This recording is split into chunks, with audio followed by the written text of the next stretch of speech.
Hi everyone, I'm glad I could join with you today. I'm Reverend David Hett, one of the ministers at First Community, and Ms. Richards asked me to read a book for Akita 123, which I'm excited to do.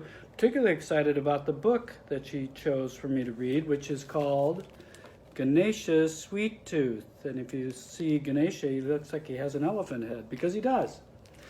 The reason I'm really excited about this is because I actually have a statue of Ganesha in my house. And I can tell you why I have it. Like, you'll see that Ganesha has the elephant head here, if you can see my statuette. And Ganesha actually has 4 arms, and so 2 of them are holding this book right here. And that's the reason I actually got a Ganesha, because Ganesha is the god who supports literature and writing and creativity, and I love to write, so that's why I got a Ganesha, to support me in that. He has 2 other arms too. In one arm he's holding probably a writing instrument. In some versions he's holding one of his own tusks, and you're going to hear about why that is from this story. And then on the other hand, he has some sort of Indian delicacy or sweet or candy, because that's the other thing about Ganesha. He's always in the myth shown to love sweets, and that's what the book is about too. And then finally, you can see right down here by his feet, there's a little tiny mouse. And Ganesha is always shown with a mouse, and that's his mouse friend, and you're going to see the mouse in this story too.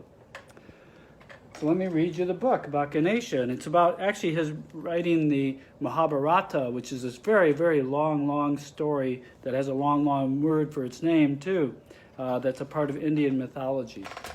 So, Ganesha's Sweet Tooth. Ganesha is a Hindu god. He's very important and powerful, and a tad chubby. You know, all those sweets. But when he was a kid, he was just like any other kid. And you can see he's doing all the kid things here. Here he has a cricket bat, because they play cricket in India a lot, and not a baseball bat. And here he's singing and dancing. And because he is an elephant, he has a snout that he can spray himself with his own water. Doesn't have to get a hose out. But he's just like every other little kid, except that he had an elephant's head and cruised around on a magical mouse collecting fruit, rice, sweets, and other gifts from the temples in his neighborhood. And he's got them all balancing on his snout. Ganesha loved to eat sweets and candy, especially the traditional Indian dessert called laddu. His best friend, Mr. Mouse, could eat only one at a time, which was okay by Ganesha. He didn't want to share all his laddus. Squeak is what Mr. Mouse says here, a little munch. One day, while Ganesha and Mr. Mouse were out looking for sweets, they discovered a new kind of laddu, the Super Jumbo Jawbreaker Laddu.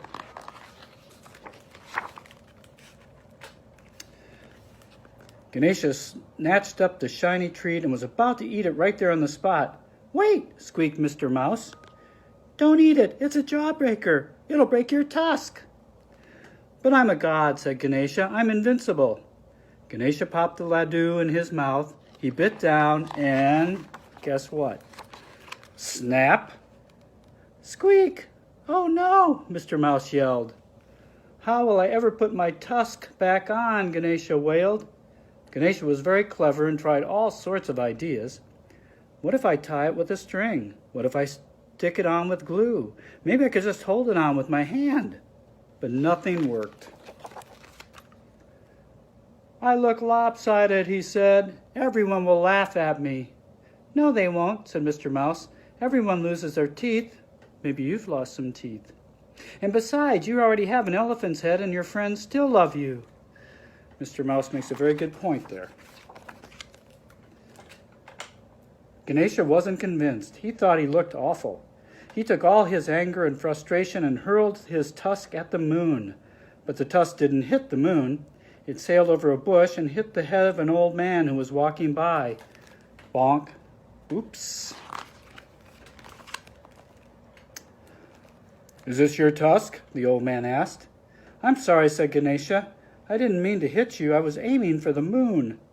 "What's your name?" I'm Ganesha, and this is Mr. Mouse." "You're Ganesha?" the old man exclaimed. "I've been looking for you." "I'm Vyasha, the poet, and I need a special scribe for a poem. It's so long that no man could ever write the whole thing. All the pens in the whole world would break before it was done."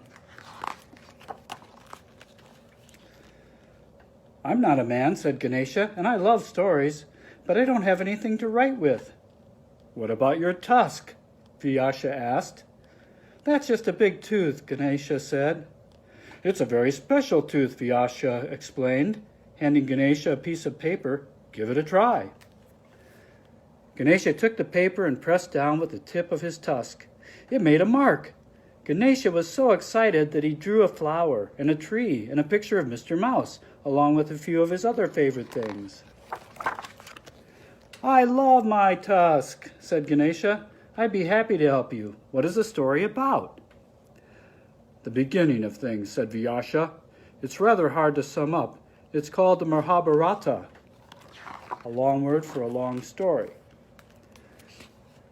"Excuse me," said Mr. Mouse, jumping on the end of Ganesha's trunk. "I don't mean to interrupt, but what exactly are the terms of this agreement? It's a very long poem, after all. Can you tell the whole story in one go, Vyasha? No stopping?" "As long as Ganesha understands the meaning of everything I say." "Can I eat sweets while I write?" asked Ganesha. "As long as you don't stop writing," said Vyasha. Ganesha and Mr. Mouse agreed. "Let's begin." As Vyasha spoke, Ganesha put his tusk to the paper and began writing. Soon he forgot all about the super jumbo jawbreaker Laddu and how funny he looked. He even forgot about the sweets he wanted to eat. "Long ago," Vyasha said, "there lived a very brave king of Hastinapur. One day when he was out hunting, he happened upon a beautiful woman sitting on the banks of the Ganga River." And that's how this long, long story begins. And then on this page, he's telling the whole story that goes on and on and on, and all these pictures are describing what happened. 100,000 verses later, Ganesha put down his tusk. The Mahabharata, the great epic of Hindu literature, was complete. Ganesha peeked around a stack of paper and saw that Mr. Mouse had been eating his way through the laddus as they worked. The poem had taken a very long time, and it gave Mr. Mouse a very big tummy. But Ganesha was happy to see there were still a few left for him and his friends, and they all enjoyed the sweets. So that's the story of Ganesha's sweet tooth. Thanks for spending some time with me, and I hope you enjoyed it. Have a great time with the key to 1, 2, 3. Goodbye now. See you later.